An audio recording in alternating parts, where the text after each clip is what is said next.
नमस्कार, welcome to daily affairs. मैं हूं ज्ञानेंद्र द्विवेदी।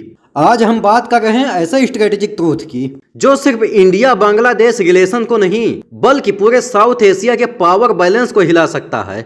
सवाल ये नहीं है कि कौन किस पर अटैक कर सकता है, असली सवाल ये है कौन कितना प्रिपेयर है और किसके पास कितनी स्ट्रेटेजिक एडवांटेज है। तो चलिए आज हम इस पूरे मैटर को डीपली अनपैक करते हैं। हेमंता बिस्वा शर्मा जो वर्तमान में असम के चीफ मिनिस्टर हैं, उन्होंने हाल ही में एक स्टेटमेंट दिया जिसने सिर्फ इंडिया बांग्लादेश बॉर्डर को नहीं बल्कि पूरे जियोपॉलिटिकल सर्कल्स की अटेंशन खींची। उन्होंने कहा कि अगर बांग्लादेश इंडिया के चिकन नेक को टारगेट करता है तो इंडिया बांग्लादेश के दोनों चिकन नेक्स को हिट कर सकता है। पहले तो आप ये छोटी सी क्लिप सुनिए। তেওঁলোকৰ দুটা চিকেন নেক আছে, আমাৰ ভাৰতৰ এটা চিকেন নেক আছে আৰু বাংলাদেশৰ দুটা চিকেন নেক আছে। গতিকে আমাৰ এটা চিকেন নেকক বাংলাদেশে হামলা দিলে আমিতো দুটা চিকেন নেকক হামলা দিম। আমাৰ যেটো চিকেন নেক আছে মেঘালয় দি চিটাগং পোৰ্টত, সেইটো চিকেন নেক আমাৰ চিকেন নেকতকৈ সৰু, ৰিং এটা দলিয়ালেই পাই যায়। সেইকাৰণে এইবিলাক কোৱা কথা আমিও আমাৰ চিকেন নেকটোৰ কথা কৈ থাকো যাতে বিভিন্ন টানেল আদি বিভিন্ন আঁচনি ভাৰত চৰকাৰৰ পৰা আমি পাব পাৰো। কিন্তু চিকেন নেকত হাত দিবৰ কাৰণে ইণ্ডিয়া এখন কিমান শক্তিশালী ৰাষ্ট্ৰ তাৰতো আপোনালোকে আন্দাজ অপাৰেশ্যন সিন্দুৰতে পাইছে। বাকীতো মই নিউক্লিয়াৰ আদিলৈকে যাবই খোজা নাই। বাংলাদেশে মিনিমাম 14 বাৰমান জন্ম ল'ব লাগিব যে ভাৰতৰ কিবা হাত দিয়াৰ কাৰণে। গতিকে বাংলাদেশক ইমান গুৰুত্ব দিয়া কথা নাই।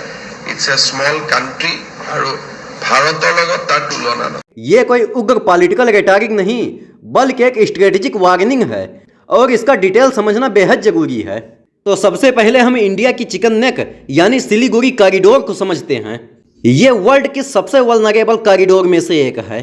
सिर्फ 22 से 24 किलोमीटर चौड़ी स्ट्रिप जो इंडिया के मेनलैंड को उसके नॉर्थ ईस्टर्न स्टेट से जोड़ती है।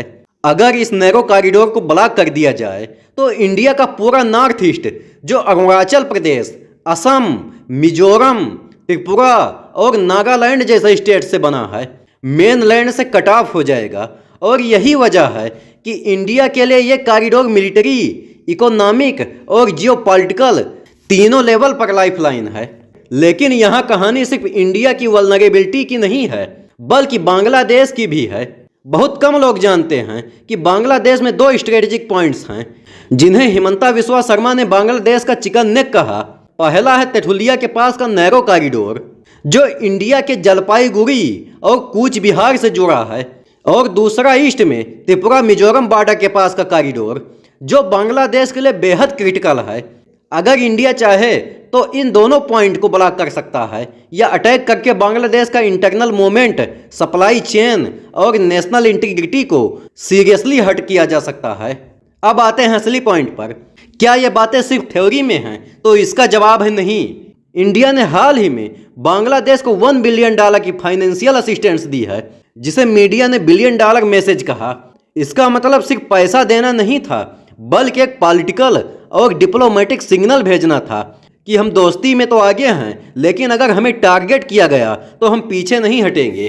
तो यहाँ सिर्फ मिलिट्री स्ट्रेंथ की बात नहीं है, इंडिया की पावर आज मल्टी डायमेंशनल है। मिलिट्री, इकोनॉमिक, डिप्लोमेटिक, टेक्नोलॉजिकल और इंटेलिजेंस, ये सारी चीज़ें मिलकर इंडिया की स्ट्रेटेजिक डिटरेंस बनाती हैं। अगर कोई ये सोचता है कि वो सिर्फ बॉर्डर पर उकसावे करके इंडिया को डिसबैलेंस कर सकता है तो ये गलत फहमी है, खासकर तब जब इंडिया ने अपने डिफेंस, बॉर्डर स्ट्रक्चर और सैटेलाइट मॉनिटरिंग को पिछले कुछ सालों में रिकॉर्ड लेवल पर अपग्रेड किया है। अब हम थोड़ा बांग्लादेश की इंटरनल डायनामिक्स पर नजर डालते हैं। देखिए वहाँ की पॉलिटिक्स में इस वक्त मोहम्मद यूनुस की सरकार के सामने डोमेस्टिक प्रेशर बढ़ रहा है। कट्टरपंथी इस्लामिक ग्रुप्स एक्टिव हैं और चाइना पाकिस्तान फैक्टर लगातार बांग्लादेश की जियोपॉलिटिक्स को कॉम्प्लिकेट कर रहा है। ऐसे में हेमंता बिस्वा शर्मा का स्टेटमेंट सिर्फ एक स्टेट का पॉलिटिकल स्टैंड नहीं है बल्कि पूरे नॉर्थ ईस्ट की सिक्योरिटी प्रायोरिटी का रिएक्शन है।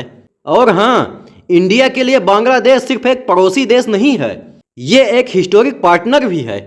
आप सभी को तो पता ही है कि 1971 में इंडिया ने उसकी इंडिपेंडेंस में डिसाइसिव रोल प्ले किया था। लेकिन पिछले कुछ सालों में चाइना का बढ़ता इन्फ्लुएंस, पाकिस्तान बांग्लादेश के रिलेशन और बॉर्डर क्राइसिस से जुड़ी दिक्कतों ने इंडिया बांग्लादेश रिलेशंस को कॉम्प्लेक्स बना दिया है। इसलिए $1 बिलियन मैसेज और दोनों चिकन नेक्स पर अटैक जैसे स्टेटमेंट्स सिर्फ एक वर्ड्स नहीं, ये क्लियर स्ट्रेटेजिक मैसेज है। इंडिया ये दिखा रहा है कि वो फ्रेंडशिप और सपोर्ट दोनों करने को तैयार है, लेकिन अपनी सॉवरेनिटी और नेशनल इंटरेस्ट के ऊपर कोई समझौता नहीं करेगा। अगर हम इस पूरे मैटर को एक बड़े फ्रेम में देखें तो साउथ एशिया का स्ट्रेटेजिक बैलेंस आज बहुत फाइन लाइन पर है। अफगानिस्तान का बदलता पावर सेंटर, पाकिस्तान की इंटरनल अनस्टेबिलिटी, म्यांमार का क्राइसिस और चाइना की बॉर्डर एक्टिविटी, ये सब मिलकर इंडिया को हाई अलर्ट पर रख रहे हैं। ऐसे में अगर बांग्लादेश जैसे पड़ोसी की तरफ से कोई स्ट्रेटेजिक रिस्क बढ़ता है तो इंडिया का रिस्पांस मल्टी लेवल पर और हाई इंटेंसिटी होगा। तो सवाल ये नहीं है कि कौन हमला करेगा, असली सवाल ये है कौन कितनी दूर तक जाने को तैयार है और किसके पास लॉन्ग टर्म स्ट्रेटेजिक स्टेबिलिटी का रोड मैप है। इंडिया ने आज अपनी पोजीशन क्लियर कर दी है। फ्रेंडशिप तो वैल्यू में है लेकिन सिक्योरिटी से ऊपर नहीं है। और लास्ट में मैं आपसे एक क्वेश्चन पूछना चाहता हूं कि हाल ही में किस राज्य में देश का सबसे बड़ा ब्रह्मोस उत्पादन संयंत्र उद्घाटन किया गया? ए पर महाराष्ट्र, बी उत्तर प्रदेश, सी तमिलनाडु और डी आंध्र प्रदेश। अगर आपको आंसर पता है तो कमेंट बॉक्स में जरूर दीजिए और अगर वीडियो पसंद आया हो तो लाइक और सब्सक्राइब जरूर करिए। मिलते हैं अगले वीडियो में। जय हिंद।